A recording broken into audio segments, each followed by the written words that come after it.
Hey, how's it going? It's Cdub and thanks for coming back to the channel. So in this video, we're going to talk about lessons about the sports card hobby that I learned from Twitter.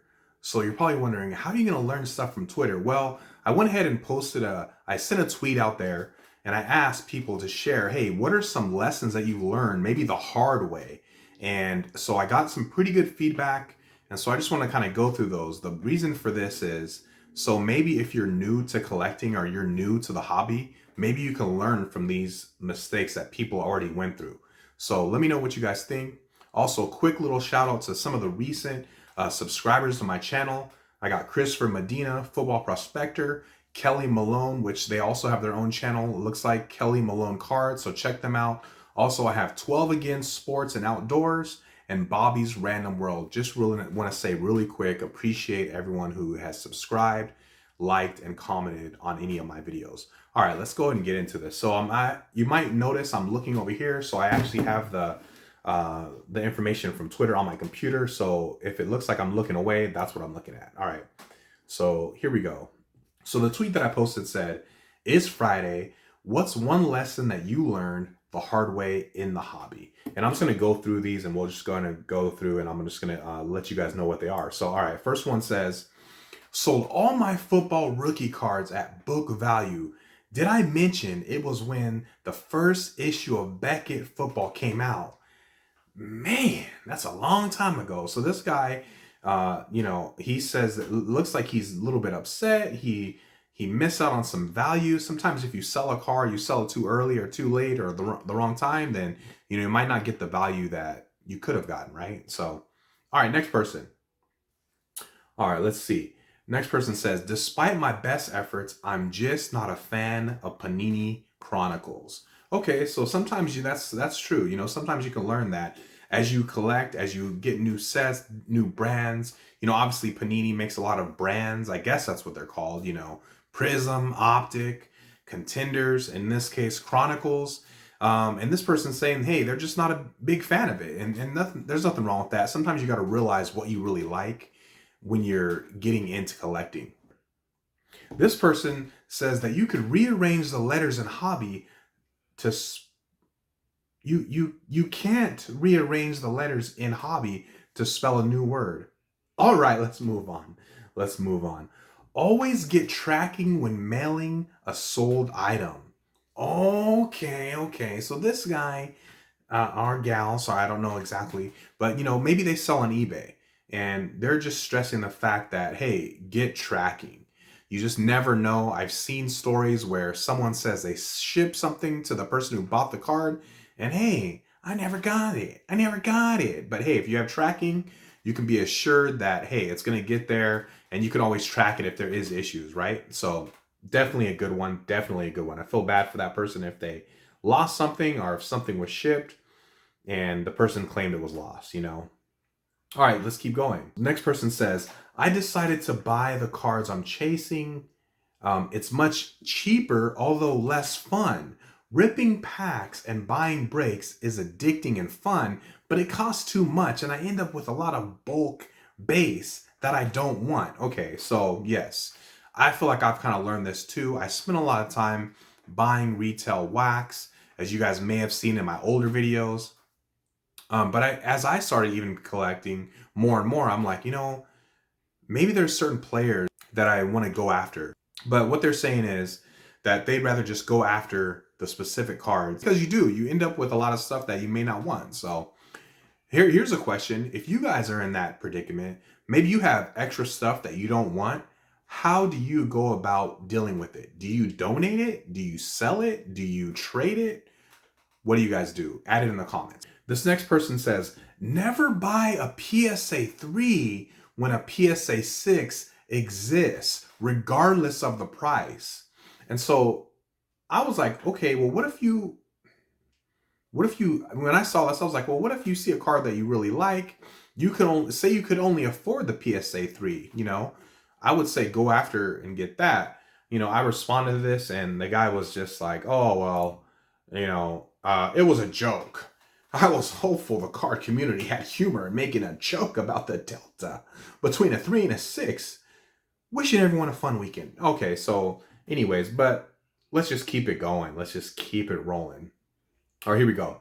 Not to spend over 860 on a baseball optic first off the line, I should have just bought the 2019 optic basketball first off the line. Okay, so different products are come out and their values and their price are different. So he's saying it wasn't worth buying the baseball optic first off the line. So there you go. All right, next one. Um, Here we go. Don't overpay or pay for that matter for unproven major league prospects. I see a lot of it now. Okay, so yeah, I've talked about this before. I've seen this. I've talked to other people about this. You know, a lot of times you get a lot of hype over a player that is not proven, right? And it may not be in your best effort to buy those cards if, hey, you know, for example, Devin Booker. I mentioned his name before. I don't want to pick on the guy, but you know, I know at one point his rookie was going for just crazy amount, and it's like, come on, man, has this guy ever won a championship? I mean, so yeah, prospecting. I think prospecting is hard. It's not always. I mean, I definitely would say it's a gamble. So let's keep it going. Hopefully, you guys are enjoying this video. Oh, and by the way, if you guys notice this video and you think, hey, man, all these lessons are just basic and I already know that. Okay, well, if you're watching and you have a lesson that maybe you learned, why don't you add it in the comments and we can all benefit from that. This person says, people hate in-person autos. Now, I've never had the luxury of getting a card autographed by the athlete in person. But me personally, I would be super happy about that if I was able to do that. And also, I know a guy who was able to get cards autographed for free because sometimes these, you know, they charge. You know, there's a fee. You know, but if you can catch like the athlete, you know, like you just catch them, you know, they're like leaving the hotel, you know, they're going to get a, you know, going to go get like a little snack or going to get dinner or whatever. And you're like, hey, yo, John Moran, I got this card, man. Can you get this autograph? You know, and stuff like that. So, all right, let's go. I'm just going to keep going down the list here. Let's see. Personally, here's the next person. Personally, if there's a card you want, then buy it. Don't buy a box trying to get the card. Okay, this is a repeat. This is a repeat of kind of what we saw earlier. Okay, don't buy the box hoping to get the card because, hey, you may not get it, right? All right, that's cool. When I was new, guys were easy to take advantage of me on prices as I had no knowledge of how to find comps. So I overpaid. It's my own fault, but also just guys taking advantage of a newbie. You know, unfortunately, this is a real thing. I feel like there were times where I wasn't always prepared. I might be at a show, I might see a card that I like and I buy it, but I wasn't always aware of, okay, what is the current comp or what is the current value or even just a general idea of what a card is worth. So I understand that. But just a note out there, you know, come on, guys. Let's not take advantage of someone who doesn't know. I mean, let's keep this hobby peaceful. All right. Let's keep it fair if that's possible. All right. Let's keep it going. Here we go. I thought this one was a really good one. You buy a guy who had one good year, and then the next year he's on a different team. It's a whole new ball game. You know, this is true. You could have a guy who had a great career and then, hey, he gets traded. You know, here's an example. I don't know for sure, but here's an example that pops in my mind. Tyrese Halliburton played for the Kings. He got traded to the Pacers. You know, a lot of people were shocked by this trade.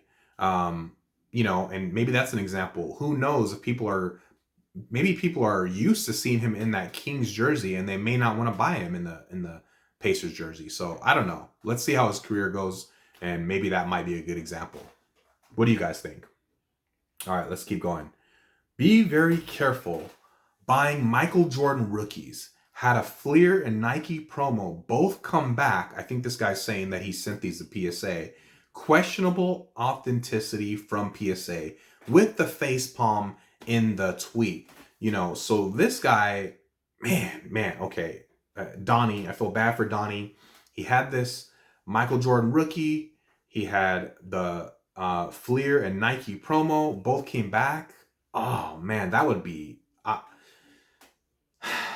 tough. You know, sometimes I wonder, you know, hey, if you submit a card and it's a fake, maybe you didn't know and it comes back. It's like, man, I'm sorry, but that would be a bummer. And I I just want to apologize to this guy that he went through that. So, but hey, at least he's willing to share it, you know. So he's saying be very careful, you know. He's trying to help someone else so that they don't go through the same thing he went through. All right, let's keep going. Retail is good for ripping and once a year hit worth the money. If you open retail hunting for PC cards, switch to buying singles. Okay, once again, a repeat. We're just going to keep on going to the next one. Not to sell your Hank Aaron rookie right before it triples in sales price. I had to reply back. I tried to reply back to everybody on this tweet. I just said, oh no, oh no.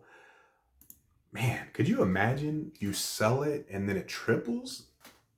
Ah, man, that's tough. But you just never, sometimes you just never know, right, what the market's going to do. I know a lot of people try to prospect and guess and all that, but you just never know. Don't get caught up in the moment. The time to buy Curry or Tatum was before the NBA Finals, not during. Ask yourself, if the card you're selling is attainable again, if not, try to sell something else that is more replaceable. Clear line between investment pieces and PC ones. I think this is a really awesome one. A lot of times people do buy into the hype.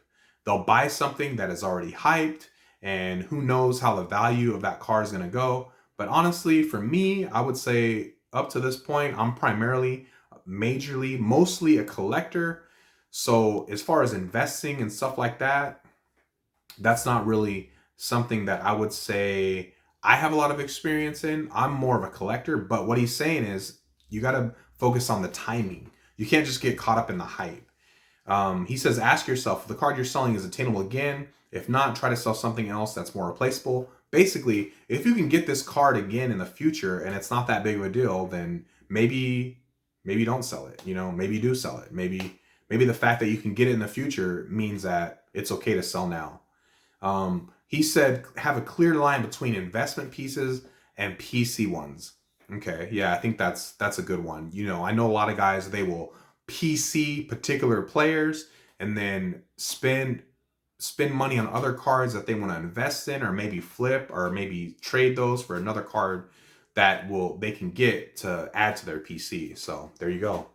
This guy says people love trimming raw vintage cards. So maybe he bought a card that was vintage and he realized later it was trimmed or altered. I don't really have a lot of experience with this, guys. I'm still really new in a lot of ways. But if you bought a card that you thought wasn't altered, wasn't affected, and you found out later, man, that would be definitely a hard lesson to learn. So that was definitely a good one. Pay attention to eBay seller feedback before purchasing.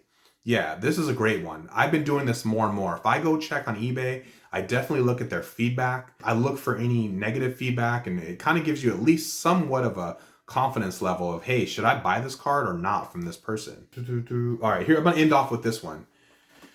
Whew, this guy right here. All right, don't leave your entire collection at your mother's house when you move out just because she tells you they'll be fine in the closet. You know, I sent a message to this guy. Turns out she got rid of them. I mean, actually, let me just see exactly what happened here. Okay, so this last guy, like I said, his mom said, don't worry about it. Well, we can leave your stuff here. It's going to be fine in the closet. Turns out he lost 90% of his collection. So I was like, man, I'm really sorry to hear this. Hopefully you'll have an opportunity to get this back in the future. And he's like, it's all good, bro. The chase is the fun part. So there you go. That is the list. Let me know what you guys think and hit that like button if you like this type of content. And if you have a lesson, like I said earlier, that you want to share, maybe something that you learned that you want to add, please add it in the comments. Thanks for watching. I forgot to ask you guys to follow me on Twitter if you're on Twitter. My account, it's Cdub Cards. Cdub Cards. Check it right here. Cdub!